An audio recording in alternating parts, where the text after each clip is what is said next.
Welcome to another edition of Navigating the Future, T-Kartor's podcast, where I'm normally your host, Red Curry. Today, a special guest host, Simon Bailey, is joining us again to interview a very special guest, Brian Monheiser. Brian, welcome to the show. Simon, I'll let you take it from here. All right. Thank you, Red. So welcome to Wayfinding 2.0, as I like to call it. I want to make something clear up front. This is not Wayfinding 101. If you still need someone to explain the wayfinding is more than signs and arrows, you're about 20 years late. So hit pause, go catch up, and then come back when you're ready. This conversation is about what comes next. How cities evolve from wayfinding as navigation to wayfinding as infrastructure, as data, as policy. This is going to be about the version that shapes economic growth, safety, civic identity, instead of just telling you where to stand. So, joining me today is Brian Monheiser, who leads major wayfinding initiatives with me at T-Kartor. This is not going to be your standard hosting guest setup. Brian and I work side by side on this every day, so expect fewer polite conversations and more unfiltered talk about what's working, what's broken, and the next decade of wayfinding. So think of this as two colleagues. We're recalibrating the map minus the corporate GPS voice. So let's get started. Wayfinding 2.0. We'll get into it. I think really, Brian, thanks for joining. I think everyone says wayfinding is still like 1998. Signs, maps, done. Even at T-Kartor, we've run into the wall trying to push what people think of as just city wayfinding message. The word city, alone boxed us in. We experienced this a lot over the last few years early on when you came on board. It's almost like saying the work stopped at downtown signage instead of connecting data, mobility, and economic development. But you've been describing it as an engine for economic and civic growth. I think what I really want to ask is what flipped the switch for you to think that way? Well, Simon, first of all, thank you. I think the thing that should be the first question is, I don't understand why we're simply colleagues. I thought we were colleagues and friends, but it's nice to know at the beginning of a podcast that our relationship has been reduced to simply colleagues. So thank you. It's always nice to level set before you move forward in a relationship. I think it's also important for everybody who's listening to know that you and I have known each other for an awful long time. So the banter is normal.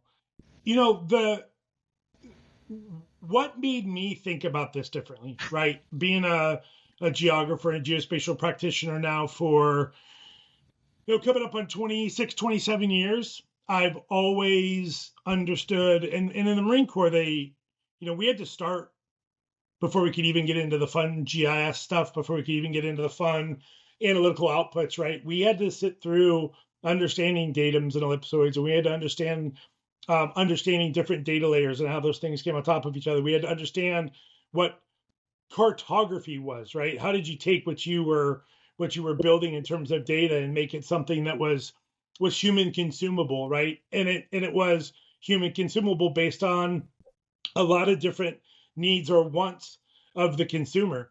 And so I've always been somebody who appreciates the value and all the potential outputs or derivatives that can come from data, or that can come from the tools, or that can come from the tradecraft. But as you know, here in St. Louis, and you and I have both been here for an awful long time. I've been here since 2002. I was really excited to see, whatever it was, almost 10 years ago now, the announcement that NGA was going to build a new building, the announcement that it wasn't going to be more than a stone's throw. I think you have to have a pretty strong arm to do that, but only a few miles away from their current location. And then all of a sudden, that press release of this new location and it going in the north side of St. Louis, and the total cost of the project got a lot of people's attention. And as you know, that started to drive this interest for all kinds of people that didn't know anything about geospatial is, what is this geospatial thing? And I want to get more involved with it. So much so that a credit to, Robert Cardillo and Bob Sharp and now Admiral Whitworth, they got the entire city, mayors, governors, economic development folks. They got everybody jazzed up about this whole geospatial thing, so much so that you started to see these initiatives created, GeoFutures, the Taylor Geospatial Institute, the Taylor Geospatial Engine.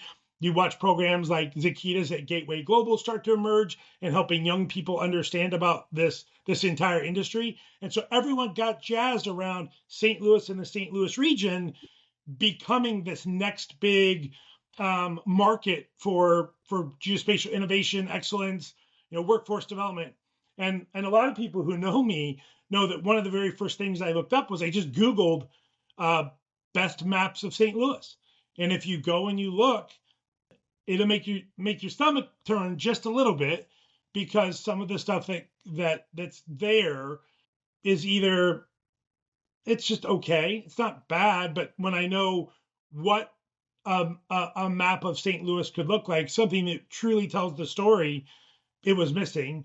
There's a couple in there that are, it's just awful that they exist and they even kind of show up at the top, but there's some truth to what's documented in them. But I knew that we could have something better and more attractive. And so I had seen what T-Kartor was doing for London and for New York City and for Toronto. And I was seeing these just incredible cartographic products. Now, again, I realized that the intent of those products was for the purposes of navigation, right? They go into Transport for London, they go into Walk NYC, these things that are more about kind of the tourist or the resident experience of navigating a city.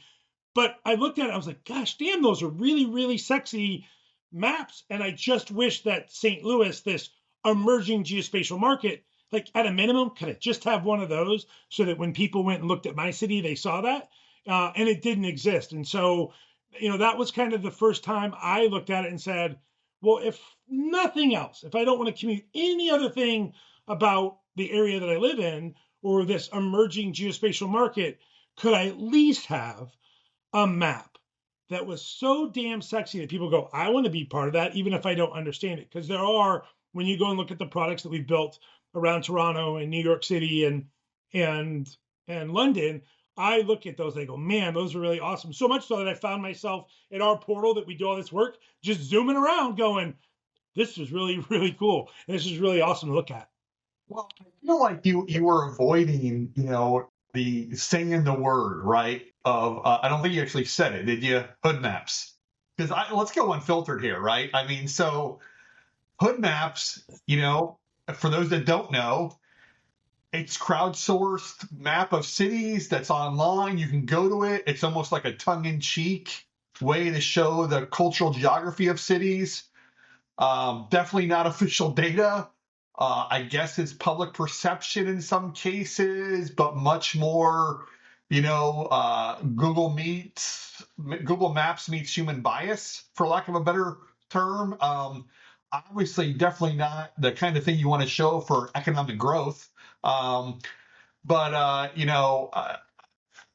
don't know how much credit we want to give to it, but it's out there, and it's definitely something that, I mean, damn it, Brian, it came up in the top Google searches for certain cities. I mean, it's ridiculous, right?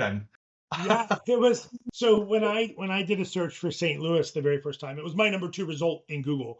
If I look at this, and you can look at it from a couple of different perspectives. If I look at it glass half empty and glass half full, there are some truths to what you see in these. And look, man, if this went through somebody's HR department and somebody were able to ensure that the verbiage that you see that's been crowdsourced didn't offend anybody, there would still be a lot of socioeconomic truths to this. And whether they're good or whether they're bad, a lot of people can look at these and go, God, why is that the way that it is? Or why is that the perception of the way it is? I mean, it gives somebody an opportunity to kind of go back and look at why would that be the perception of an area.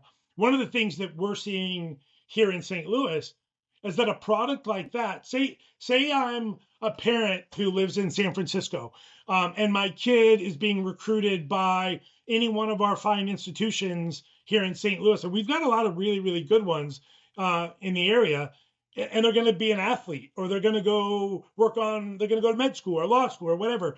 And I'm a concerned parent, which I am. I belong to one of those college kids. I look and I go, ooh, if that's a source of truth, and I see that surrounding the area that my kid's going to live and go to school, I do factor that into my decision, right? It would be a deterrence for picking some of that stuff. And so I think there's probably a lot of different ways that you could derive insights from something on hood maps, good, bad, or indifferent. And what's really interesting, and I've never gone through a lot of these, but I just opened it up while we're on here. I mean, there's you can learn of a lot of interesting truths about a lot of cities around the country, from Lisbon, Portugal, to Tokyo, Japan, to St. Louis, Missouri. And so there's insights to all of these, good, bad, and different. But for us personally in St. Louis, the very first one I came to, it kind of made my stomach drop. And I thought to myself, if anybody else that I've been bragging to about St. Louis did their own research, and are they going to go look, are they a geo nerd going to go, oh, best maps of St. Louis? Highly unlikely. But if they do go looking for those to try to understand or find out what's in this area, it's going to be a detractor for anybody who would want to come live here, work here, visit here. And so I don't like that for just that reason alone. I mean, listen, I'm a father of three. Two of my daughters, one went to SLU, one went to Webster. So, I mean, definitely, if I would have been out of area, I had more intimate knowledge. But yeah, you're right. You would go to things like hood maps, unfortunately, and see things that were not necessarily the truth. A lot of city, especially like St. Louis. Not that I want to get into all of it because we could spend a whole nother podcast on that. But we got issues, but we've done a lot of things. We've done a lot of great things that have actually pushed the envelope, and we need to continue that trend. And I think that kind of rolls down to really economic waymaking, if you want to call it, right? And I think, it's a bold phrase. Most cities barely agree upon trash pickup schedules. You're talking about wayfinding driving GDP. And how I guess, as when it comes to, wayfinding, mapping, data, how do you think about the economic multiplier? I mean, we talk a lot about this when we're having conversations, and we have to really brief that a lot when we're talking to different stakeholders. And this isn't to be just about St. Louis. We can go bigger than that, but there is an economic incentive, I would call it, for wayfinding. And I think that's really something I think needs to be discussed more. And I'm kind of curious, your take, especially with the time you've been spending on these different initiatives you've been on with wayfinding, and what you find is something that really resonates with people when you're talking to them. Every time I kind of go back to the concept of wayfinding, and if I think it's kind of its origin and what people really think of it as being, it for me is an output of geospatial data, right? It's an output of many outputs that you get from geospatial data. I was fortunate enough to get to work on a UN OpenGIS initiative when I worked at Boundless. Anthony and I and a couple others were tied to that. And one of the trips that we took was to Seoul. And part of everybody getting to be a geo nerd, one of the kind of side field trips was we went and looked at what they were doing with smart cities. And we started to realize how many sensors they had placed around. And when trash cans were getting 2/3 full, somebody showed up and emptied them. When parking lots were half full, it let you know that you could drive there and park there. There was all of these factors that were coming in from kind of sensor-based data and allowed a city to make decisions. Seoul was spotless and it was perfect, and all the people were super kind and nice and inviting, and everything felt safe and it felt just easy. It was really a really, really cool experience. And I feel like so much of that was because there was information provided both to the consumer, whether you want to call that the traveler or the tourist or the resident, or if you were somebody who had a role to play in making that city more effective, more efficient, more visitable, more livable. Did I just say that word? I did that, and that's going to end up on a podcast and flying around forever. There's going to be a livable t-shirt. Maybe that's the next thing we make. But I saw the data in action. And that's one of the things that I see with the work that we're doing with wayfinding at T-Kartor, is that it's a multi-purpose output for everything from navigating a space to making decisions to driving economic growth. There's all kinds of stuff that that plays into that. And so I see it as an opportunity to talk to a lot of different stakeholders, and we've started to do that in St. Louis. One of the really good stakeholders so far has been Arch Park Foundation. Anybody who thinks of St. Louis traditionally thinks of the Cardinals, or they traditionally think of the Gateway Arch. And Arch Park Foundation just recently did a gigantic overhaul of the entire Arch grounds. Now, I live here. I've been to them. I've seen all of the new updates. But it wasn't until we started having some engagements with the team there where we understood some of the extra things that were going into the project, some of the work that they'd done of bringing water in off of the river to help irrigate the Arch grounds. It was the work that they'd done in the courthouse. There's so much work that had been done to this space, and their goal is to drive travelers here, people to come see that great arch and all that's around it. And now they're getting ready to work on another project that's going to be something to the tune of $700 million. It's an awesome way that just even for that little postage size chunk of land within the St. Louis city and county limits, it's a really, really cool way to talk about a project and an investment and get people excited about it. So I think it's got, it's kind of the octopus of geospatial. It's got a lot of different potential tentacles to it. It's funny when you mention Arch the Park and the it's almost that same thing me and you've talked about that the unfortunately Midwest suffers from, and that's lack of being not that they're not that we're not proud here in the Midwest, but we don't do a good job being in your face about it, being pushy about it, and in some ways when we should. And so a lot of those things you're mentioning with Arch the Park, these great things they've done with the water and other things, we need to highlight those. And we just do a poor job in the Midwest, I think, of doing stuff like that. And I know me and you've had conversations in general about that and the whole Midwest and really pushing the envelope on those kind of things. I don't know. Do you think do you feel like that plays into a little bit, or? It's interesting. I've been here now 23 years. And you and I have had this conversation a lot about, maybe it's the blue collar kind of mindset. Maybe it's the Midwestern mindset. Maybe it's the just be a good person and do the right. I mean, because that is core to what this region is. But, it's funny too, because I make comments like blue collar, and then you go start looking and realizing that St. Louis ranks among the top cities in the country for generational wealth. St. Louis ranks among one of the top cities for Fortune 1000 companies. I think the last time I looked, it was 19 or 17 or something like that. If you take all the cities and you take 1,000, 17, 18, 19 companies is a pretty big deal. So we're not nobody, right? And we've been a lot of somebody since westward migration. But I talked to somebody not too long ago, and I said, hey, why is everybody in Missouri or the Midwest so humble? And this person said, well, Missouri's the show me state. So show me, just don't talk about it, be about it. And I was like, okay, fair. But how the hell do I get people to come be about it if I can't get them over to visit, right? Like, sure, I'm cool getting them there and I'll shut up and let them see it. But I still think that's kind of one of the missing elements is, what do we use as kind of that hook to draw people in? What do we use as that hook to have people not refer to us as a flyover state? Because there's a lot of really cool stuff that happens in the middle of the country. The cool moment for me in a lot of this kind of personal campaign I've been on with you at T-Kartor, it all started in the first floor of the St. Louis City Soccer Club.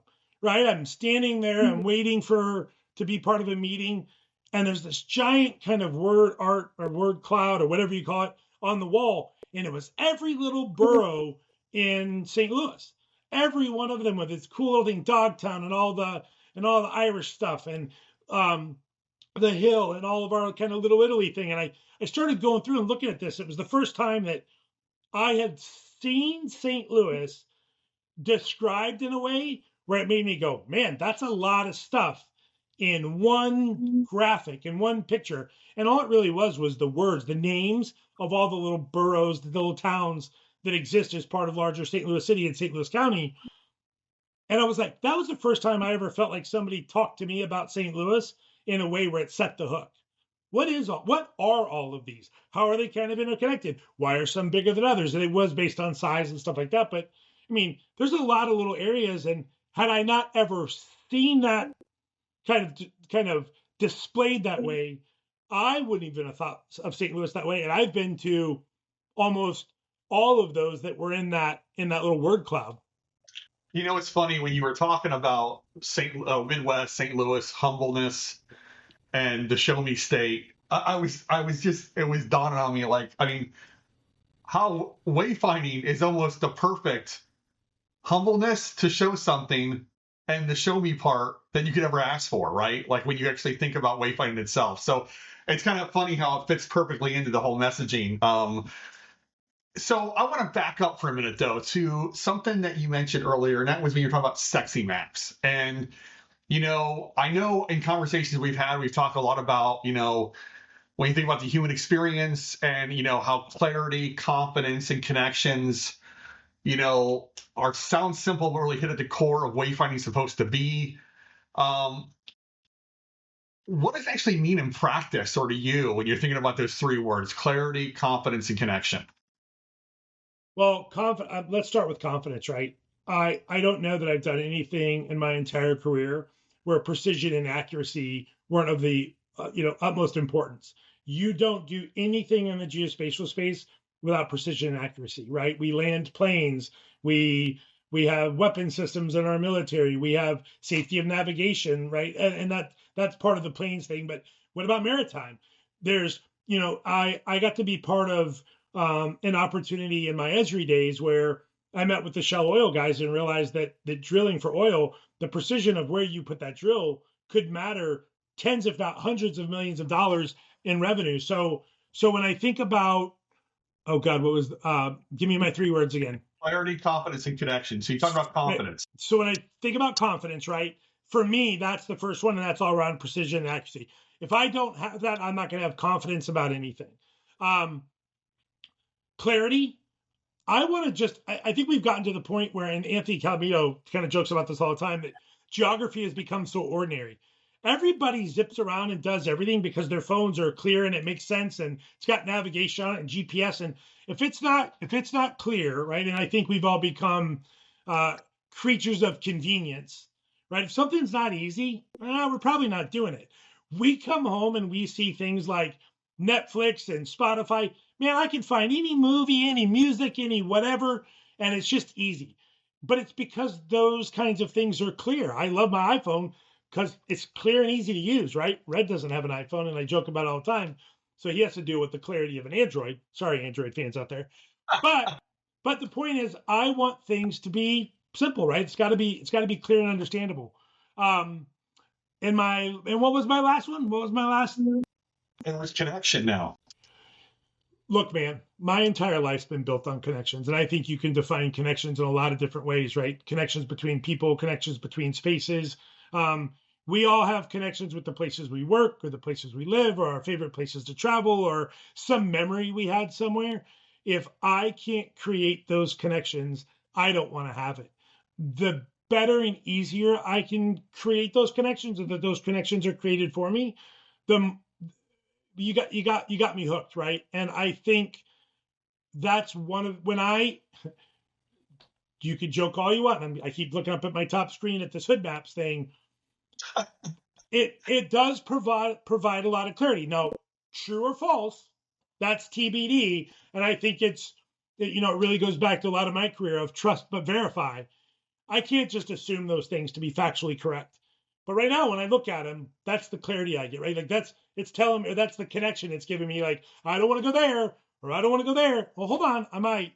So those types of things, those bring a connection for me of drawing me into something that I want to be part of, or something I don't want to be part of. And I definitely want to make sure that I'm connected for all the right and the wrong reasons. Yeah, I mean, that tracks for me too. I think for clarity, taking not to get into the hood maps thing again, but I was going to say clarity for me is kind of about removing friction. Not the friction from something like hood maps, more about how you move with, to decode the environment, I guess. Confidence, right? It's all about trust. And then the connection, that's the payoff, right? I mean, you're going to get from all this. So I think, that's when a city can really stop feeling reactive and start looking like somewhere worth betting on. And I think that ties kind of back to the economic side. I think, one of the things we talk a lot about too is something a disease in a way that I call it. I like to refer to as a disease that a lot of cities suffer from, and that's fragmentation. I mean, not just cities suffer from it, but a lot of places in the data geospatial world suffer from fragmentation.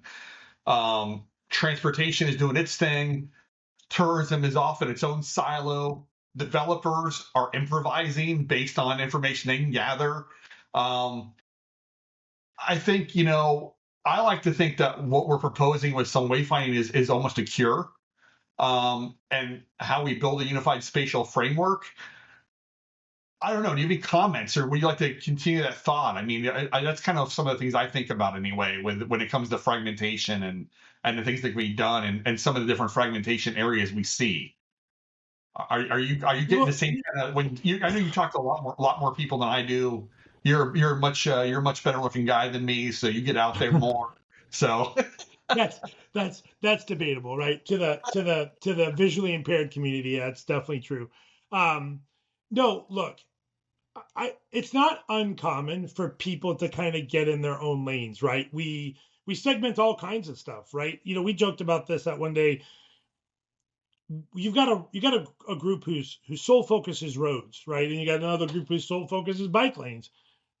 My dumb geographer self went, well, at the right scale, that's the same linear feature, right? You wouldn't be able to tell, but those things intersect parks and green spaces, right? Which other people own, and then there's somebody else who's got the private stuff and the public stuff, and I think it's just natural for groups of people to be segmented by whatever their job role is, or their job function, or their organization function. But that's not to say that you couldn't ever take time and just pause for a second and kind of peek your head over the fence and ask yourself, is there somebody that's adjacent to what I do, or something that's complementary to what I'm doing, where if we kind of united our Wonder Twin powers, would we get a 1 and 1 equals 3 or 4 or 6? And again, that's just kind of the way my brain works. And so I don't think it's wrong that things naturally become kind of segmented. What I think is wrong is that when we don't take the time to go, hey, why are we segmented? And if we are segmented, that's fine. And I've still got my job and you have your job. And if we all do our job in the assembly line, then out on the other end comes some sort of product that the buyer benefits from. But are there efficiencies that can be done along that production line? Are there efficiencies that could be gained through tighter partnership or through a better understanding of what everybody else is working on? I know for a fact that to be true. And so I don't fault people for getting there, but I don't know how we get to the point where we stop using old Jack Dangerman saying, which is still one of the greatest of all times, right? Which is be interested, not interesting. And it is very human nature to just be interesting. Well, here's what I did, and here's what I accomplished, and here's what my group does, and here's what we've been, tasked with, or here's the budget we have. Okay, cool. Yeah, but what about you, neighbor of mine? What are you working on? Because I'd like to learn some more. And I think that's where we find the opportunity to probably lower some of those segmentation walls by job roles or responsibilities, or just state, local, federal, right? Some of those walls come down when you try to make a little bit more sense of the segmentation.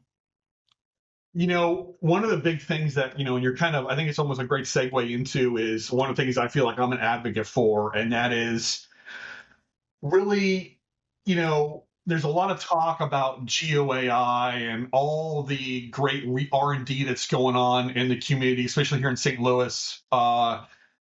And, there's some great research happening that's really high level stuff. And one of the things that, when I think about a city like St. Louis and other cities that want to grab on a geospatial is being an advocate for almost the simple, the obvious wins that a city can do that they're not even taking advantage of before they go down these big R&D paths. And one of the buzzwords that kind of drives me bonkers right now is the whole smart cities, right? Everybody wants to do a smart city, but I feel like no one actually agrees what that necessarily means. I mean, I think there's definitions out there, but a true smart city and what we really want to get to, whether it's digital twins, obviously sensors, or actually we physical layers as well.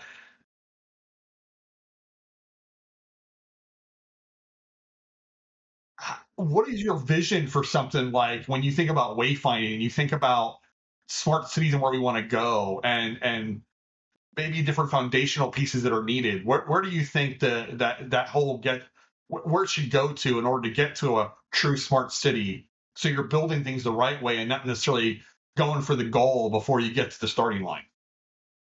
Yeah, well, look, I think all of that comes in chunks, right? And I still think we're all trying to figure out this AI thing, right? Put whatever word you want in front of it.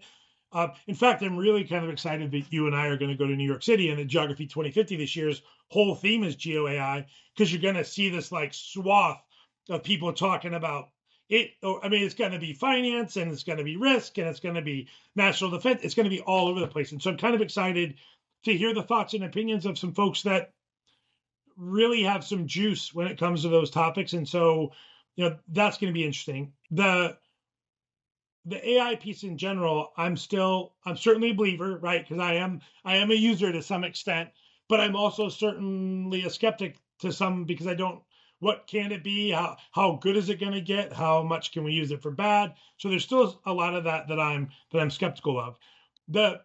And how that plays into smart cities at all. But on the smart city front, I almost feel like it's a crawl, walk, run. And again, I brought up the Seoul, South Korea example. I mean, that was from my work in 2016, 17. And in Seoul, they were just dusting. I mean, and I'm sure other people are doing an amazing job. But what I saw on screens and in dashboards of an understanding of all their assets that they had all over the city and all of the sensors that were keeping track of those assets, ones that were stationary but filled up like a trash can, to the ones that were mobile, like different law enforcement or people who were in trash trucks or buses or subways. There was all these things that were moving around, but the amount of sensors that were on them, they were able to see and track everything, and they referred to that as a smart city.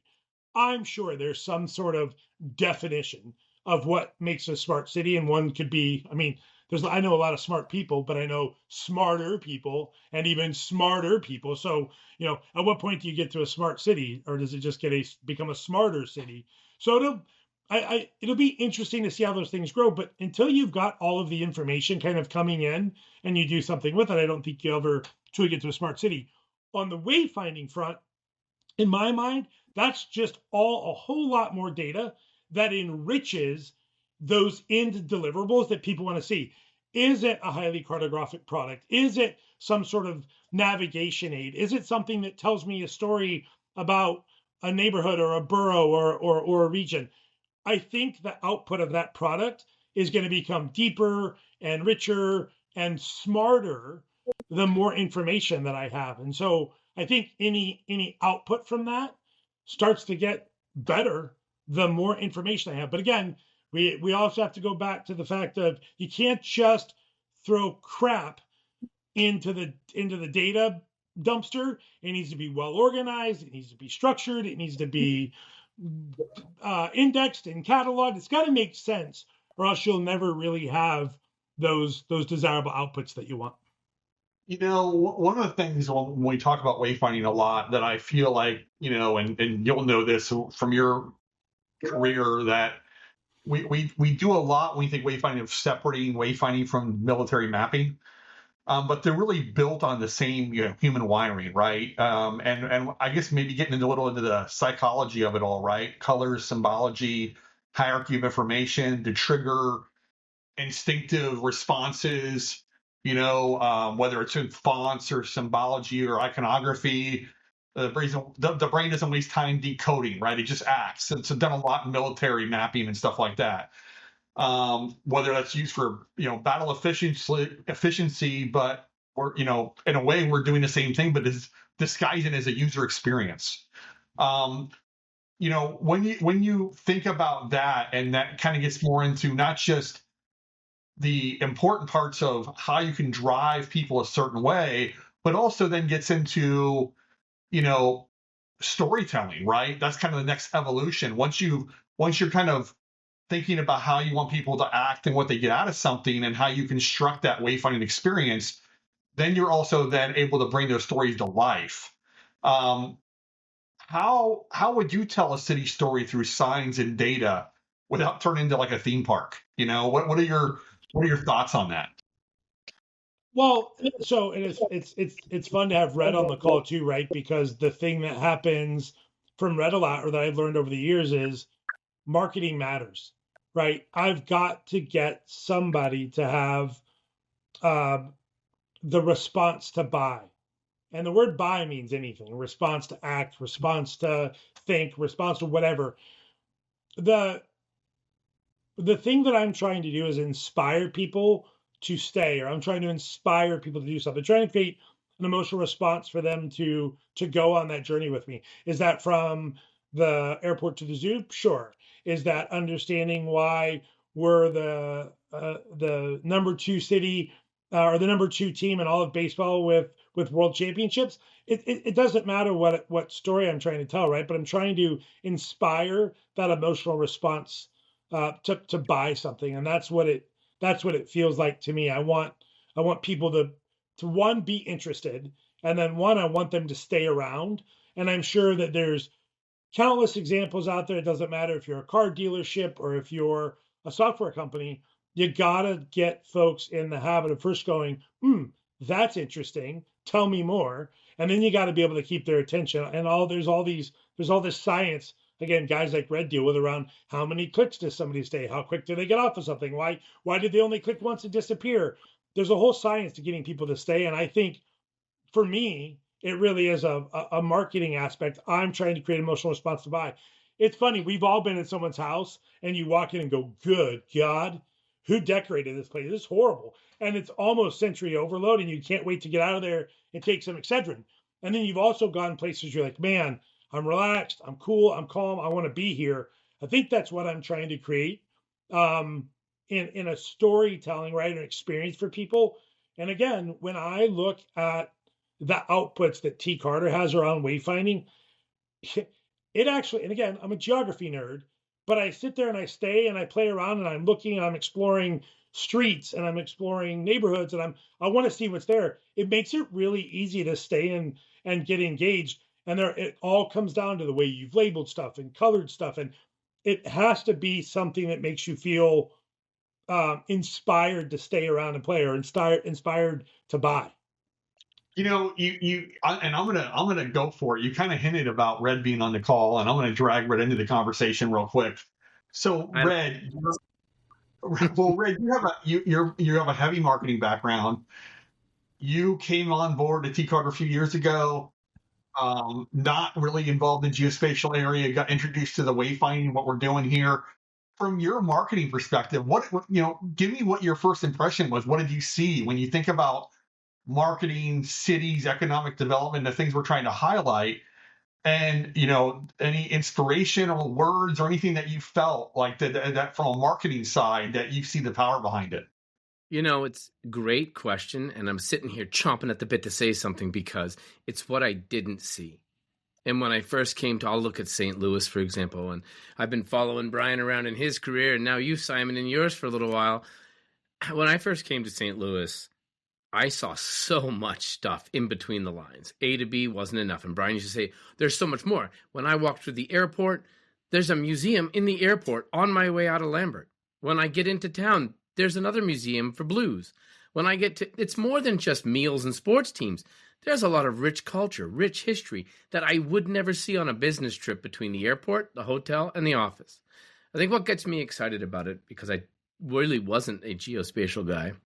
I started my career in pet toys, costumes, clothing, and furniture, and then in cybersecurity.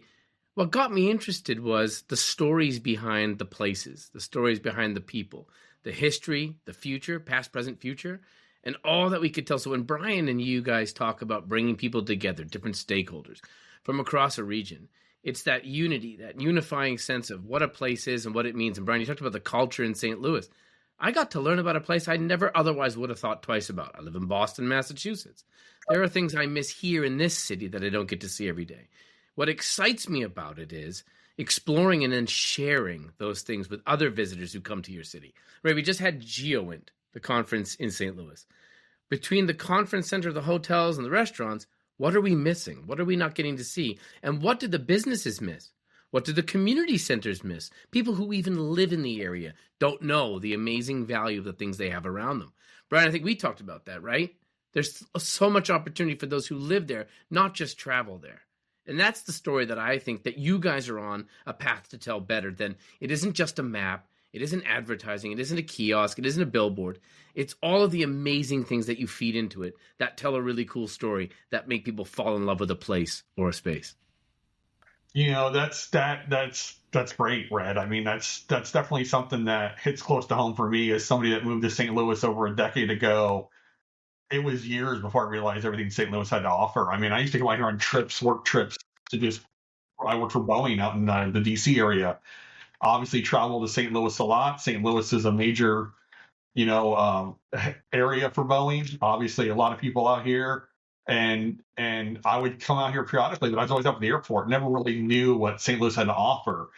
And I think that's really something that, wayfinding as an economic driver to drive people to what it has to offer, but understand that.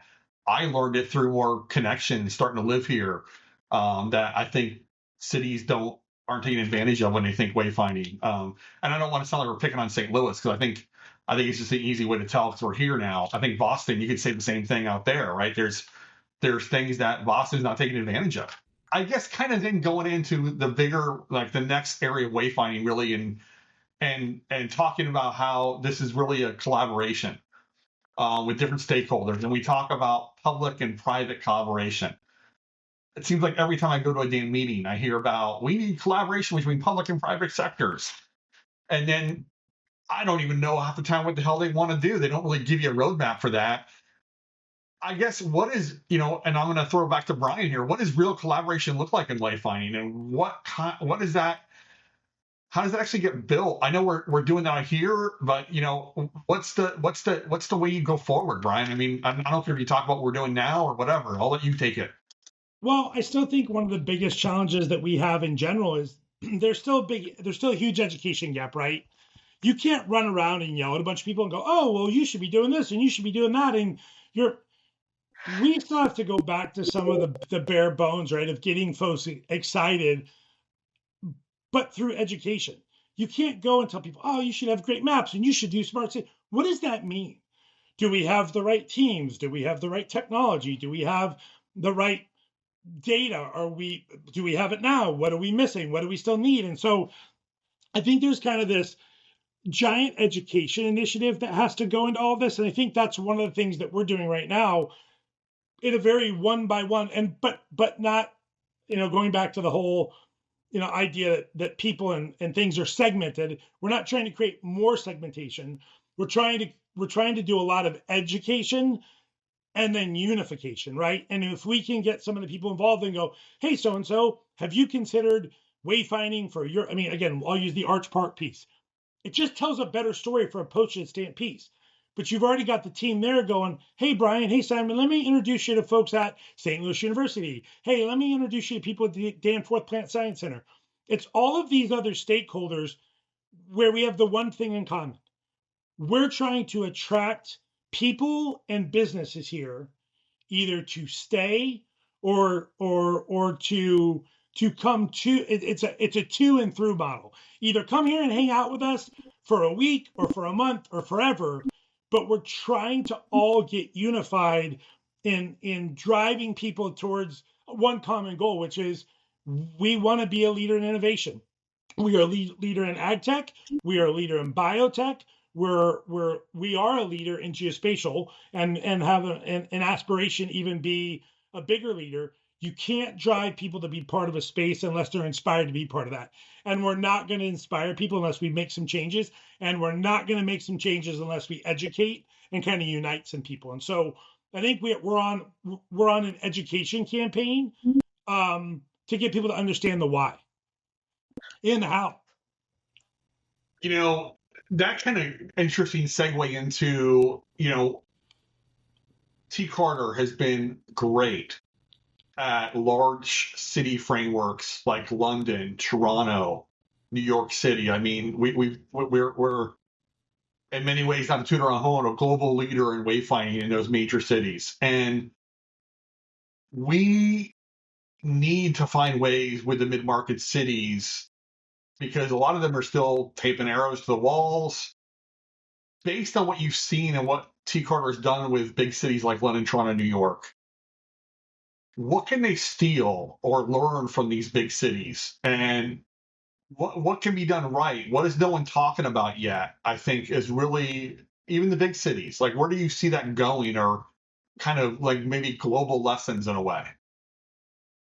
Well, I think the same way that I don't ever want to discount what the flyover states do or have, I also don't want to ever discount or take away from what the Londons and the New Yorks and the Torontos mean. They're big cities. They're huge cities. They can't function without the public transportation systems they built. And I mean, like, it's kind of apples and oranges in terms of why the projects would be a little bit different. But what's interesting is the takeaway from what we do in the big cities. I mean, we can't even sniff what New York City does in the way of public transportation here in St. Louis. It's not necessary here. It's not necessary like it is in San Francisco or Boston or Chicago. It just isn't the same. However, that clarity and part of the reason those things exist in those cities is it's the clarity of the experience for the person who's using those assets, whether they're a traveler, whether they're a resident. It creates that clarity of that environment. The thing we can steal from them is providing some clarity to how we navigate a space, or clarity to what our space is and where things are and why they're there and what it's all about. And so I think just providing some of that clarity, it doesn't seem as important because you literally can't function in those big cities without those public transportation systems. Can you function in a middle of the country city without them? Sure. Would it be better? Would it be more desirable? Would it be more interesting? Would it attract more people? 100%. One of the areas in one of these flyover states, and it's not far from us, an area that's been growing like crazy is Kansas City.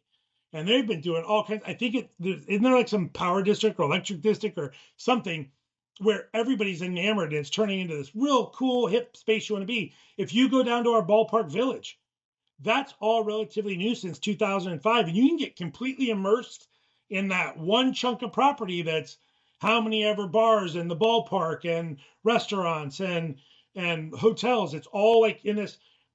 So the one thing it does is it creates that environment that feels very attracting. And I think that's what the projects we've done in other cities, it attracts people to go use those mass transit systems. It attracts people to be part of those navigation cities, those navigation systems in those big cities. We have to have the same thing, but I think it's going to always have a bit of a different flavor because we're kind of talking apples and oranges in terms of what you really need those things for. So we've covered a lot. We've covered a lot today, and I think kind of a wrap up, I guess, comment. And actually, I'm going to ask both Red and Brian this. I'll let Red you go first, but 10 years from now, what is the headline? How will wayfinding change how we live, we work, we move, based on what you've seen today, where you think it may be going? And Red, I'll let you go first, and then Brian can follow up. I guess I'm just going to imitate Brian here because I've been listening to him talk about this for so long. I think it's the better experience. Brian says it all the time. It's the connections that we make, not just to the places, the businesses, but to the people around us. I think the wayfinding becomes more than just like Brian says, and you say, a map. It becomes a way in which we can connect to the things that we love and that we care about every single day, and the things that we use. And that's everything from food to shelter to the things that, keep the world turning. I think that wayfinding is more than a map and a kiosk. And I'm excited to see how Brian drives and unites businesses and communities and makes the world just a better, more connected place. I think that's the take I get. Simon, it's going to be an odd answer to it because I have a selfish first move for this. I hope in 10 years that it's raised awareness around geography, the geospatial sciences, geospatial technology, tradecraft, and talent. I hope it does that because it is actually, that's one of the fastest growing markets, right? I went and Googled again just to remind myself, but it's supposed to be, 2 billion, or 2 trillion by 2034, this industry. I'm trying to inspire people to want to be part of geospatial education, science, technology, tradecraft, talent, the whole nine. And I hope that it drives some more of that because I think it will inspire people to realize the value that it has to an industry. One of the reasons I like the stuff that we're working on now, I would have never thought in a million years that I was sitting with economic development leaders and going, what could I help you do with kind of your dating profile, if you will, as a city to drive, to attract businesses to come set up shop in your city. And simply with wayfinding alone, simply with building highly cartographic products, simply with telling the story better, we could change the entire economic landscape of a region just through storytelling. Screw navigation, screw getting around. And I'm not saying that, right? Because I care about those things. But for me, if it will help bring other industries into the fold, if it will help them see that the geospatial technology and science and education plays a role in their environment, for me in 10 years, that would be the coolest thing that wayfinding could do. It will, and it could be this thing that becomes a uniting function for us as a country, for us as major cities, if we start looking around and we're comfortable with what we see because we've seen it before and it's been happening in other cities. It's just a better way to talk about our entire country and all of our individual cities and regions. But for me, the greatest thing would be if it created more adoption, more awareness, and more growth for an industry that we've all built our careers on. Yeah, I mean, listen, I have a dream of one day starting a cafe called the Cartographer's Cafe, but I say that only partly in jest because there's this whole thing for the little guys. When I think there's little small businesses that are around certain areas like Ballpark Village or the Arch and all that, and how important it is that they realize they have a play in this, right? From just knowing where they're at for their own success and everybody having this symbiotic relationship, right, of each other. And I feel like wayfinding really brings that together and makes everybody realize that they are tied and that we all succeed together. Anyway, I think that's the future, man. Clarity, confidence, connection. Ideally, maybe some fewer silos, maybe harnessing them better, but definitely more sense. Brian, thanks for joining. Red, thanks for jumping in, and everyone listening. Next time you walk through your city, take a look around. Ask whether it's helping you find your way or just helping you get lost more slowly. So, on that note, Red, I'll toss it back to you, sir. Hey, thank you, and thank you both for this insight. I mean, the things I'm hearing are better connections. It was a really great conversation, Simon. Thanks for guest hosting. Brian, thank you for diving into what wayfinding, or as I hear you recently say, waymaking, the way forward, a better way forward, what that actually means.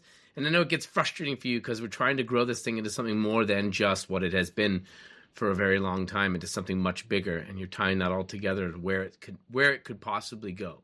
I love how you guys have tied in design, you've tied in data, you've tied in human experience. It's relatable. And Simon, you just said it. The business is in between. Why are we overlooking those? Connections, that's a big thing, Brian, you've talked about with me. You've mentioned, many folks have said connecting. Even the hood maps. I like that conversation as well. That's fun because we have that here in Boston as well. I've seen a few hood map styles come up.